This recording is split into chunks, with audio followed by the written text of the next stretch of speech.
11.0 आज हम लोग एक नए टॉपिक के साथ डिस्कस करेंगे। एक नए टॉपिक जिसका नाम है बाल विकास। बाल विकास तो आज हम लोग डिस्कस करने वाले हैं बाल विकास का सिद्धांत। बाल विकास के बारे में सबसे पहले हम लोग ये जान लें कि बाल विकास कहते किसको हैं। तो यदि मैं बात करूं बाल विकास की, बाल विकास तो बाल विकास अध्ययन करता है, बाल विकास अध्ययन करता है कहाँ से कहाँ तक, तो ये भी एग्जाम में पूछे जाते हैं। तो बाल विकास अध्ययन करता है गर्भावस्था से कहाँ तक, तो किशोरावस्था तक। किशोरावस्था का नाम परिपक्वता की अवस्था भी हो सकता है, परिपक्वता की अवस्था तक। तो यदि मैं बात करूं बाल विकास, तो बाल विकास अध्ययन करता है बालक के विकास माने गर्भावस्था से लेकर के किशोरावस्था तक। लेकिन यहीं पे बात आए कि विकासात्मक मनोविज्ञान अध्ययन कहाँ से करता है। विकासात्मक मनोविज्ञान कहाँ से अध्ययन करता है, तो विकासात्मक मनोविज्ञान अध्ययन करता है गर्भावस्था से लेकर के जीवन पर्यंत। यह बच्चों के विकास का गर्भावस्था से लेकर जीवन पर्यंत अध्ययन करता है विकासात्मक मनोविज्ञान। लेकिन मैं बात करूं बाल विकास, तो बाल विकास या बाल मनोविज्ञान दोनों एक ही बात है। ये बच्चों के गर्भावस्था से लेकर के परिपक्वता की अवस्था तक का अध्ययन करता है। अब मैं बात करूंगा आपसे कि किन किन चीज़ों का अध्ययन करता है। तो बाल विकास अध्ययन करता है बच्चे के शारीरिक विकास, बच्चे के मानसिक विकास, बच्चे के यदि मानसिक विकास की बात करूं तो इसका नाम संज्ञानात्मक भी हो सकता है। आगे मैं बात करूं तो संवेगात्मक, और मैं बात करूं तो सामाजिक विकास और नैतिक विकास का अध्ययन करता है।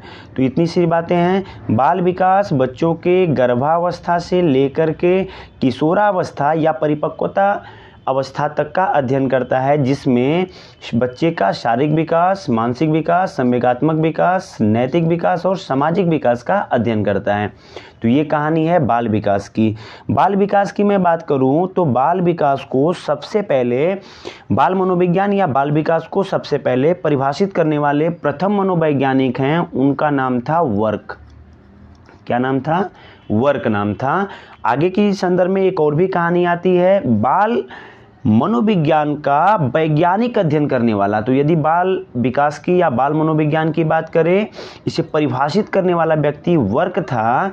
लेकिन यदि पूछे कि बाल मनोविज्ञान का वैज्ञानिक अध्ययन,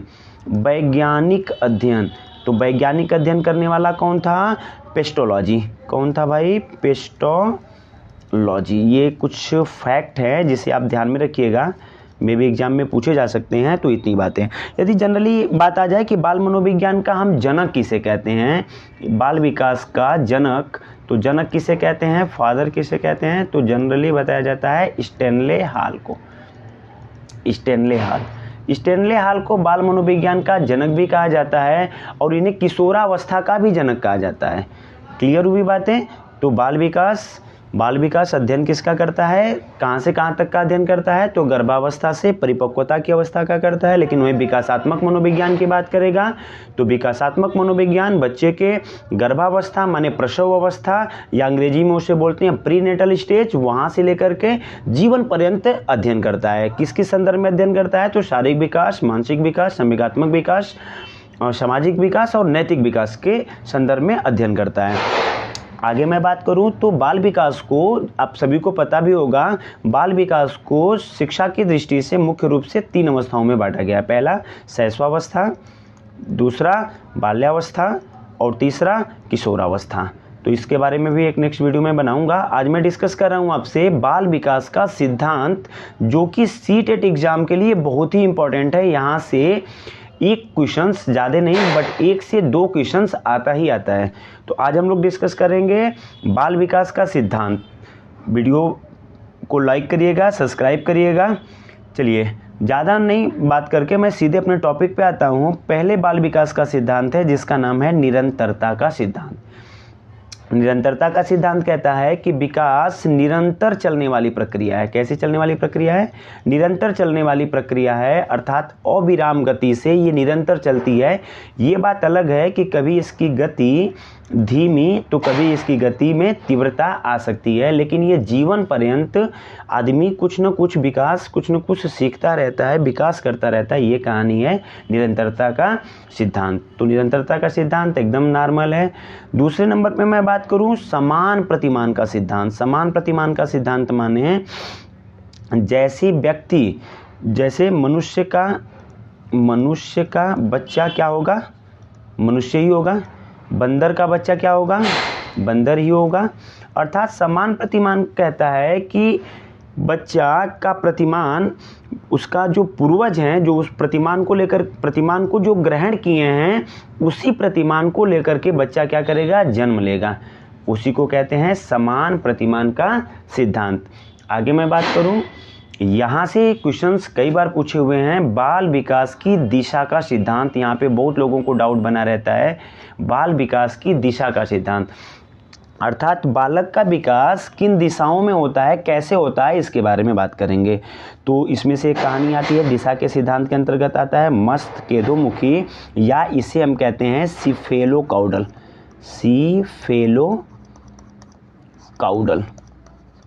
सिफेलोकाउडल या मस्तकेंद्रोमुखी सिद्धांत ये कहता है कि या इसे हम सिर से पैर की भी तरफ बोलते हैं, सिर से पैर की ओर। इस सिद्धांत के अनुसार बालक का विकास सिर से पैर की तरफ होता है। माने सबसे पहले बच्चा यदि जन्म लिया तो सबसे पहले वो सिर को हिलाता है, उसके बाद धड़ को हिलाता है, फिर धीरे धीरे पैर को हिलाता है। तो मनोवैज्ञानिकों का मानना है बाल विकास के संदर्भ में या बाल विकास के दिशा का सिद्धांत में मस्तकेंद्रोमुखी, सिफेलोकाउडल या सिर से पैर की तरफ ये कहता है कि बच्चे का विकास सिर से पैर की तरफ होता है। क्लियर?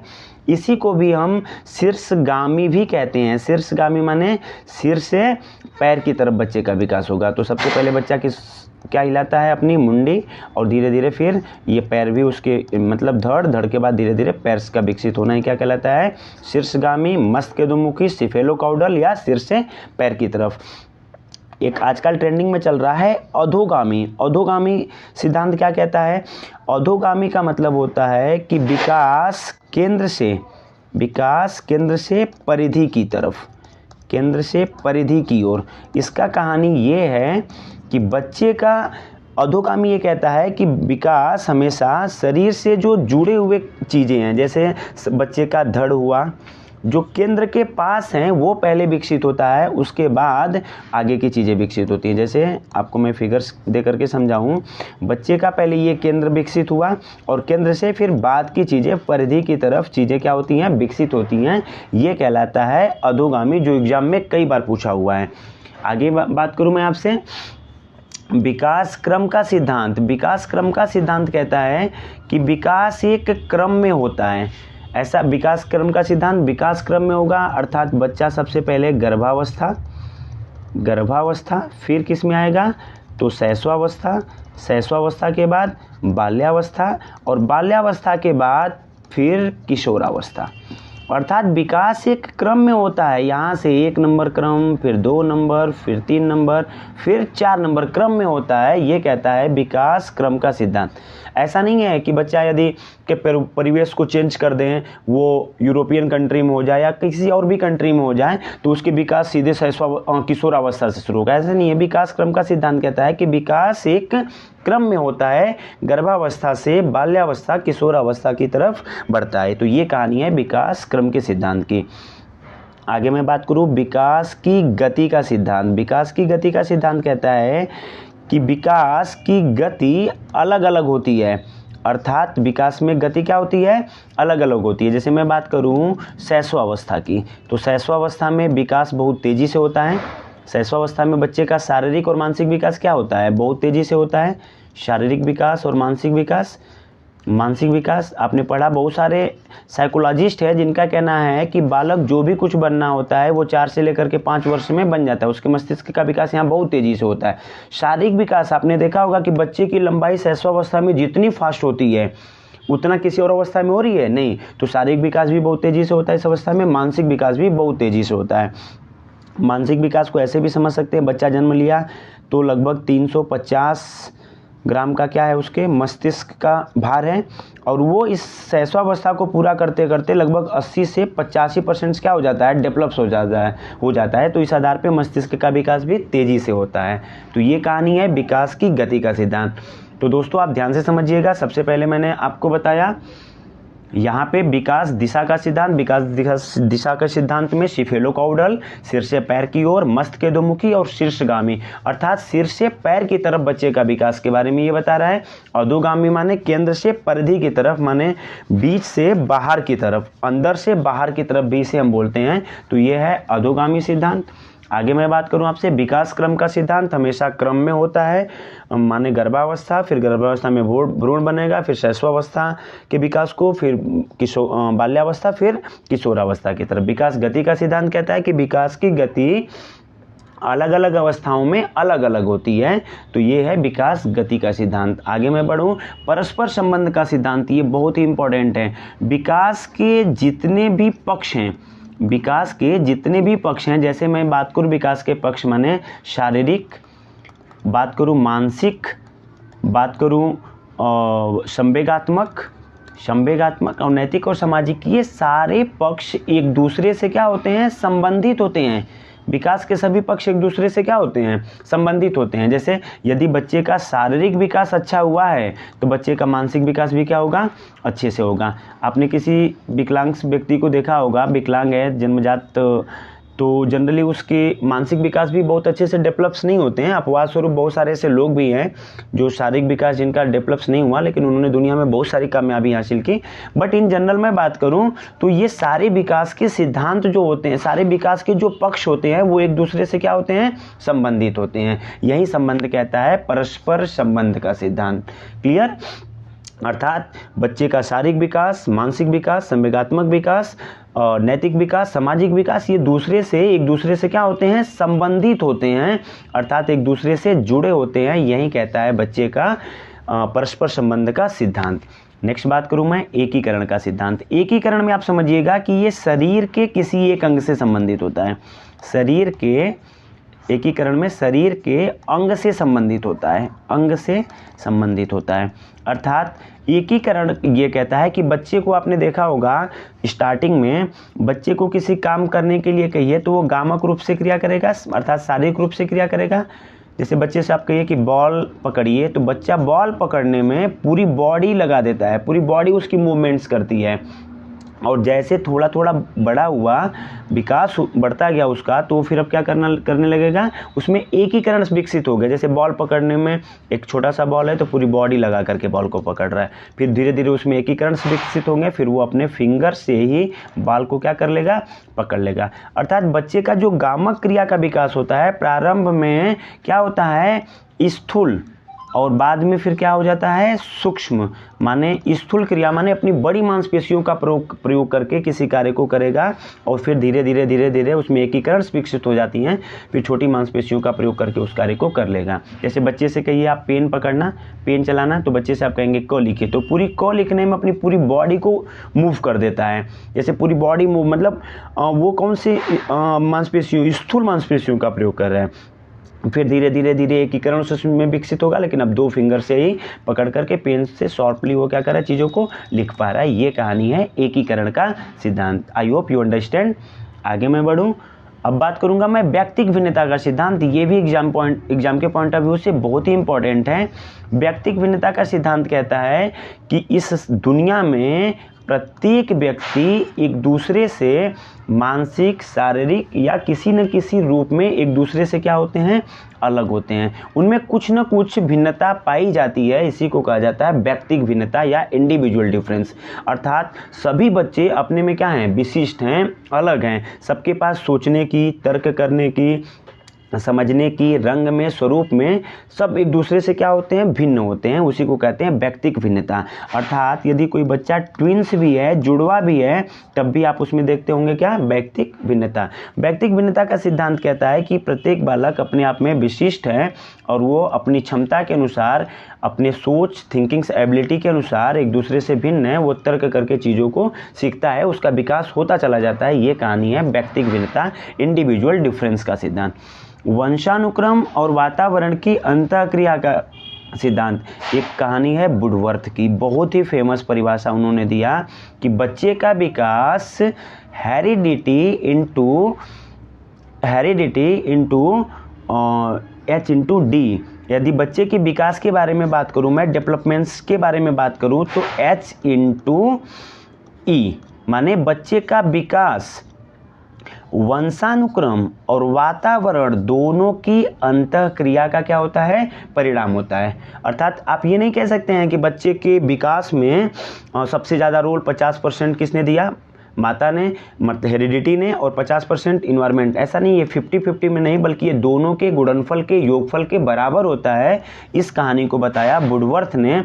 अर्थात बच्चे ने जो जन्म के समय गुण, लक्षण इत्यादि चीज़ें अपने माता पिता से प्राप्त किया, वो कहानी है वंशानुक्रम की। और फिर अच्छे से वातावरण में रह करके अपनी चीज़ों को, क्वालिटी ऑफ एजुकेशंस को, चीज़ों को मूव करता है, बढ़ाता है, अर्थात परिवर्तनशील होता है, वो है वातावरण की। ये दोनों एक दूसरे के साथ अंतःक्रिया करके बच्चे का विकास करते हैं। तो ये कहानी है वंशानुक्रम एवं वातावरण की अंतःक्रिया का सिद्धांत, जिसे वुडवर्थ ने परिभाषा भी दिया है, किसका, डेवलपमेंट इक्वल टू H/A। विकास हेरिडिटी और इन्वायरमेंट्स दोनों के गुणनफल के योगफल के बराबर होता है। तो ये कहानी है वंशानुक्रम और वातावरण की अंतःक्रिया का सिद्धांत। आगे है सामान्य से विशिष्ट की ओर। अर्थात बच्चा सबसे पहले कुछ सामान्य क्रियाएं करता है, उसके बाद क्या करेगा, विशिष्ट क्रियाएं करेगा। जैसे आपने सुना होगा, सामान्य क्रिया के संदर्भ में, भाषा के संबंध में मैं इसे समझाता हूँ आपको। भाषा में एक स्टोरी है सबपल। भाषा का विकास पहले सुनना, बोलना, फिर पढ़ना, फिर लिखने के आधार पे होता है। अर्थात बच्चा लिखना उसका एक विशिष्ट क्रिया है। आप ऐसे समझिए, लिखना उसका क्या है, एक विशिष्ट क्रिया है। तो क्या वो डायरेक्टली लिखना प्रारंभ करेगा, नहीं करेगा। सबसे पहले क्या करेगा, भाषा को सबसे पहले वो सुनेगा, ये सामान्य क्रिया करेगा। फिर क्या करेगा, उसे बोलेगा, फिर बोल करके फिर क्या करेगा, उसे पढ़ना सीखेगा और फिर उसे लिखना शुरू कर देगा। ये कहलाता है सामान्य से विशिष्ट क्रिया। जैसे एक और एग्जांपल्स ले लीजिए, बच्चे का दौड़ना क्या है, उसकी एक विशिष्ट क्रिया है, मान रहा हूँ मैं। तो क्या ये वो डायरेक्टली दौड़ना प्रारंभ करेगा, नहीं, पहले वो सामान्य क्रिया करेगा, जैसे उठना, बैठना, चलना, सहारा लेकर के चलना, फिर धीरे धीरे वो दौड़ना प्रारंभ किया। तो ये बच्चों के विकास के संदर्भ में सामान्य से विशिष्ट की ओर सिद्धांत दर्शाता है या बताता है। आगे मैं बात करूं चक्राकार या वर्तुलाकार का सिद्धांत, ये बहुत ही इंपॉर्टेंट है। ये कहता है कि विकास के जितने भी पक्ष हैं, ये एक दूसरे से यदि संबंधित हैं, माने एक दूसरे से संबंध रखते हैं, तो ये तो परस्पर सिद्धांत हो गया। चक्राकार में माने शैशवावस्था में बच्चे ने जो कुछ डेवलप्स किया है, जो कुछ विकास किया है, उसका इम्पैक्ट वो कहाँ पे लाएगा, इसमें लाएगा, किसमें, बाल्यावस्था में। बाल्यावस्था से फिर चक्र की तरफ मिलती जुलती सारी विशेषताएं, फिर किशोरावस्था की तरफ। ये कहलाता है चक्राकार का सिद्धांत। माने सभी एक दूसरे में हेल्प करते हैं। जैसे इसे मैं आपको सिंपल भाषा में समझाऊं, बच्चे ने गामक क्रिया करके शैशवावस्था में चीज़ों को सीखा। गामक क्रिया का मतलब होता है शारीरिक रूप से की गई क्रिया। गामक क्रिया का मतलब शारीरिक रूप से बच्चा जो जिस चीज़ को करके सीखता है, वो गामक क्रिया है। फिर थोड़ा सा आगे बढ़ा तो उसमें चिंतन एबिलिटी बढ़ गई, अब वो भाषा के माध्यम से चीज़ों को सीखना प्रारंभ किया। अब धीरे धीरे शैशवावस्था में बाल्यावस्था में मूर्त रूप से चीज़ों को सीख रहा है। फिर थोड़ा सा बड़ा हुआ किशोरावस्था में, तो मूर्त तो सीख ही रहा है, गामक क्रिया करके तो सीख ही रहा है, अब वो अमूर्त भी सीख रहा है। माने सभी एक दूसरे से क्या होते हैं, चक्र की तरह मिलते जुलती विशेषताओं को लेकर के बच्चा आगे बढ़ता है। ये कहलाता है चक्राकार या वर्तुलाकार का सिद्धांत। I hope you understand. ये कहानी है बाल विकास के सिद्धांत की। तो दोस्तों, आप वीडियो को 1 बार 2 बार 3 बार देखिए। अच्छा लगे तो चैनल को सब्सक्राइब करिए, शेयर करिए। यहाँ से एक भी क्वेश्चन आप गलत नहीं करेंगे। एक बार फिर से मैं रिवीजन भी करा दूँ आपको। तो सबसे पहले मैंने बात किया बाल विकास। बाल विकास होता क्या है? बच्चों मनोविज्ञान की वह शाखा जिसमें बालक गर्भावस्था से लेकर के किशोरा अवस्था तक के व्यवहार का अध्ययन करता है, वो है बाल विकास। बाल विकास के बारे में मैं बात करूं, बाल विकास के जनक किसे कहा जाता है? तो मैंने बताया था स्टैनले हॉल को। बाल विकास के संदर्भ में मैं बात करूं तो बाल विकास को बाल मनोविज्ञान को या विकास को परिभाषित करने वाला प्रथम मनोवैज्ञानिक वर्क थे। यदि वैज्ञानिक अध्ययन करने वाला व्यक्ति पूछे तो पेस्टोलॉजी थे। ये अध्ययन कहाँ से कहाँ तक करता है और इसके कुछ सिद्धांत के बारे में। तो I hope you understand. So please video को देखिए, शेयर करिए, सब्सक्राइब करिए। That's all. आज के लिए इतना। बाकी आप प्लीज़ मुझे ये बताइए कि मैं नेक्स्ट वीडियो किस टॉपिक पे बनाऊं, तो कमेंट बॉक्स में ज़रूर बताइएगा। क्लियर? ओके।